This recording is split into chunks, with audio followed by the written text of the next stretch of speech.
വീണയോ അഴിമതി നടത്തിയെന്നോ അദ്ദേഹം ഉന്നയിച്ച ആരോപണങ്ങൾ ശരിയാണ് എന്നോ സുപ്രീം കോടതി സൂചിപ്പിച്ചില്ല എന്ന് മാത്രമല്ല, ഇത് തികച്ചും രാഷ്ട്രീയ പ്രേരിതമാണ് എന്ന് പറഞ്ഞു. അപ്പം അതോടുകൂടി അത് തീർന്നു. ഈ വിഷയത്തിൽ സംസാരിക്കുകയാണ്. വിഷയത്തിൽ GST കൊടുത്തില്ല, ഇൻകം ടാക്സ് കൊടുത്തില്ല എന്നുള്ള കഥയും പൊളിഞ്ഞു. കാരണം GST കമ്മീഷണറും അതുപോലെ തന്നെ ബഹുമാനപ്പെട്ട ധനകാര്യ വകുപ്പ് മന്ത്രിയും അതിനുള്ള തെളിവും ഹാജരാക്കി. അപ്പം അതും പോയി. പിന്നീട് രംഗത്ത് വരുന്നത് ഷോൺ ജോർജാണ്. ഷോൺ ജോർജ് രംഗത്ത് വരുന്ന ഘട്ടം എന്ന് പറയുന്നത്, അദ്ദേഹം BJPയിലേക്ക് രാവിലെ പോകുന്നു, വൈകുന്നേരം SFIO അന്വേഷിക്കുന്നു.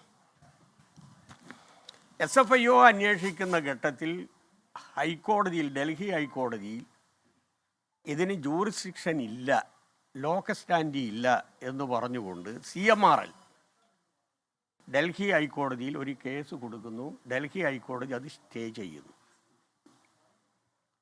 അതിൻ്റെ ഇടയിലാണ് ED വരുന്നത്. കഥകൾ പറഞ്ഞാൽ ഒട്ടേറെയുണ്ട്, ഞാൻ അതിലേക്കൊന്നും കടക്കുന്നില്ല. ED വന്നതിന് ശേഷം ആ അന്വേഷണം നിയമപരമല്ല.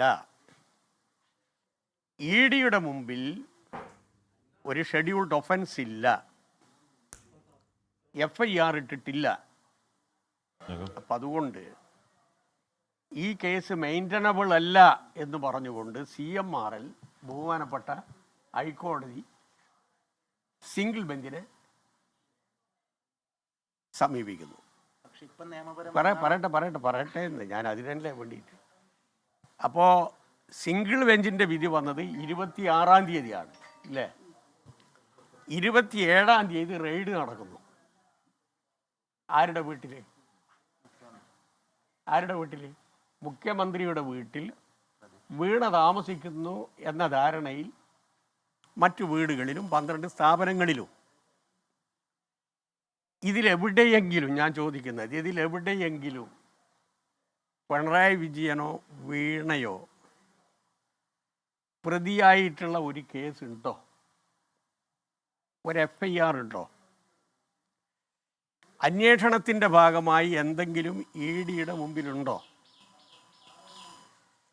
അത് വിശദമാക്കാതെ, അതിലേക്ക് പോകാതെയാണ് റെയ്ഡ് നടന്നത്. അപ്പോഴാണ് സിംഗിൾ ബെഞ്ചിൻ്റെ വിധിക്കെതിരായി ഡിവിഷൻ ബെഞ്ചിലേക്ക് CMRL പോയത്. ഇപ്പോൾ CMRL ഡിവിഷൻ ബെഞ്ചിന് പോയ സമയത്ത് ഇപ്പോൾ ഹൈക്കോടതി പറഞ്ഞു അന്വേഷിക്കാം. അതിലെന്താ തകരാറ്? അന്വേഷിക്കട്ടെ, അന്വേഷിച്ച് കുറ്റവാളികളെ നിയമത്തിൻ്റെ മുമ്പിൽ കൊണ്ടുവരട്ടെ. അതിന് ഞങ്ങളാരെങ്കിലും ഇതുവരെ എവിടെയെങ്കിലും എതിരായി നിന്നിട്ടുണ്ടോ? ഇൻകം ടാക്സ് ഇൻട്രീം സെറ്റിൽമെൻറ്റ് ബോർഡിൻ്റെ മുമ്പിൽ CMRL കൊടുത്ത അപ്പീലിൻ്റെ ഭാഗമായി അവർക്ക് prosecution immunity income tax interim settlement കൊടുത്തു. കാരണം ഞങ്ങൾക്ക് കിട്ടേണ്ടതൊക്കെ കിട്ടിയിട്ടുണ്ട്, ഇനി ഞങ്ങൾക്കിതിൽ പരാതിയില്ല എന്ന് പറഞ്ഞുകൊണ്ട് income tax interim settlement board dispose ചെയ്തു. ആ കേസിലാണ് ഈ ഡെവലപ്മെൻ്റ് ഇപ്പോൾ ഉണ്ടായിട്ടുള്ളത്. ഇതെവിടത്തേക്കാണ് ഇപ്പോൾ പോകുന്നത്? ഇത് കള്ളപ്പണം വെളുപ്പിച്ചതാണ് അല്ലേ? കള്ളപ്പണം വെളുപ്പിച്ചതാണ്. കള്ളപ്പണം വെളുപ്പിച്ചു എന്നുള്ളതിന് എന്തെങ്കിലും രേഖയുണ്ടെങ്കിൽ ആ കള്ളപ്പണം വെളുപ്പിച്ചവരെ ശിക്ഷിക്കുന്നതിന് ഒരു തടസ്സവും ഞങ്ങൾക്കാർക്കുമില്ല. CPM-നുമില്ല, പിണറായി വിജയനുമില്ല, ഒരാൾക്കുമില്ല. അത് തെളിയിക്കട്ടെ. അത് തെളിയിച്ച് ഈ സമൂഹത്തോട് പറയട്ടെ ഞങ്ങൾ ഉന്നയിച്ച ആരോപണം ശരിയായിരുന്നു എന്നുള്ളത്. ഇപ്പം കൊളനാടൻ രംഗത്തില്ലല്ലോ, അദ്ദേഹം മാറിയല്ലോ. ഇപ്പം ഇത് കള്ളപ്പണം വെളുപ്പിച്ചതാണ് എന്ന് വരുത്തുന്നതിന് വേണ്ടി ചെയ്യുന്ന ഒരു കാര്യം, കരിമണൽ ഖനനം നടത്താൻ പിണറായി വിജയൻ CMRL നൽകിയ അനുവാദത്തിൻ്റെ പാരിതോഷികം കൺസിഡറേഷൻ എന്ന നിലക്കാണ് വീണയ്ക്ക് ഈ കാശ് കിട്ടിയത് എന്നാണ് ഇപ്പോൾ പറയുന്നത് അല്ലേ. 2002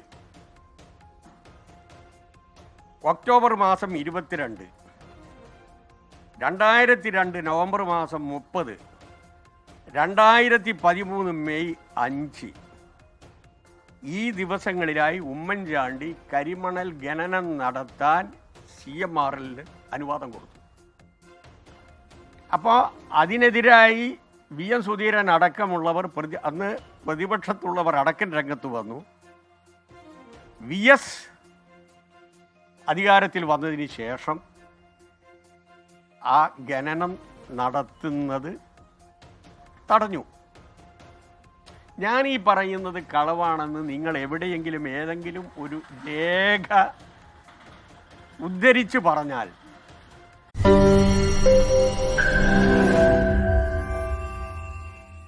ലോകത്തെവിടെയായാലും ഏത് സമയത്തും 24 വാർത്തകളും ഓഗ്മെന്റഡ് റിയാലിറ്റി പാക്കേജുകളും എക്സ്പ്ലെയിനറുകളും വിശദമായി കാണാൻ ഞങ്ങളുടെ യൂട്യൂബ് ചാനൽ നിങ്ങൾക്ക് സബ്സ്ക്രൈബ് ചെയ്യാം.